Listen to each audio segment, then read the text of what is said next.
Hi, I'm James Allison. I'm the Technical Director of the team, and I'll be answering your questions today about the Bahrain Grand Prix with the help of the Pure Pit Wall. Starting in 3rd and 9th on the grid, we expected a tough race against a fast pair of Ferraris in front and a challenging Red Bull immediately behind us.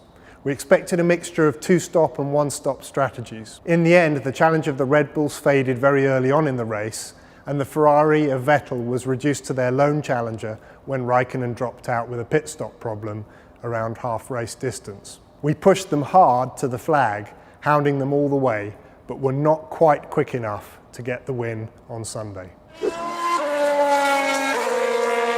Thanks, Rob, on Twitter for your question. The answer is that Valtteri did manage to close down on Vettel. With three laps to go, we were hard up against his bumper, but we were not quite good enough to get past him. Probably if the race had been a lap or two longer, it would have been a different outcome. But we left our charge a little bit too late and weren't able to get the race win.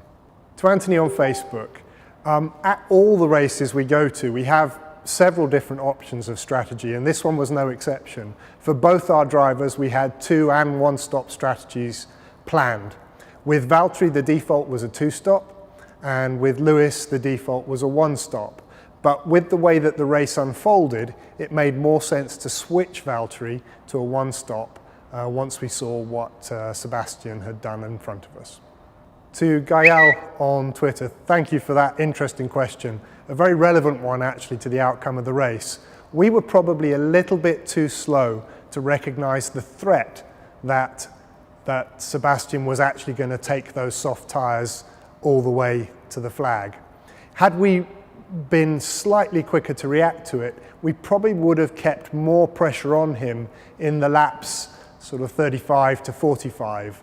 And we might have had a better outcome as a result. We expected him to stop again, but he did very, very well in nursing those tyres all the way to the flag. To Danielle on Instagram, who knows is the answer. You never can tell unless you go and actually do it. What I can say is that the tyre wear of our car this year has been very good, and in general, better than the field. Whether specifically we could have made the soft tyres last the number of laps that Sebastian did, we would only know by trying. My guess is we would, because our car is looking after its tyres very well in the races this year. Thank you, Serena, on Twitter for your question. Red Bulls dropped out really too early in the race to greatly influence the strategic decisions that followed. And by the time that Kimi dropped out, the die was really cast for the race that we were going to have. So we were committed to a 1-stop by then, and it would have made very little sense to convert to a 2.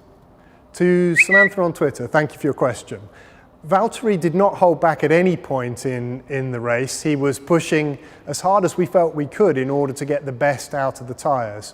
I think probably we could have guided him to push a little harder, as I said earlier, in the laps around 35 to 45, but Valtteri was still putting down a pretty good lick even then. And at the end, when he finally caught Vettel, he was giving it absolutely full beans. We just ran out of road and not quite enough laps to get the race win. To Len on Facebook, radio communications between driver and team have improved massively over recent years, and it's very often a bit like a telephone call in its clarity. But getting a good result like that is ever so fiddly, and we need to make sure we have the microphones positioned perfectly in the driver's balaclava. And we think we had them just a little bit out of position during this race, which meant we had too much background noise on his signal, making it a little bit harder for us to hear than normal. Thank you very much for all your questions. We really do appreciate them. And all the team here is looking forward very much to the Chinese Grand Prix.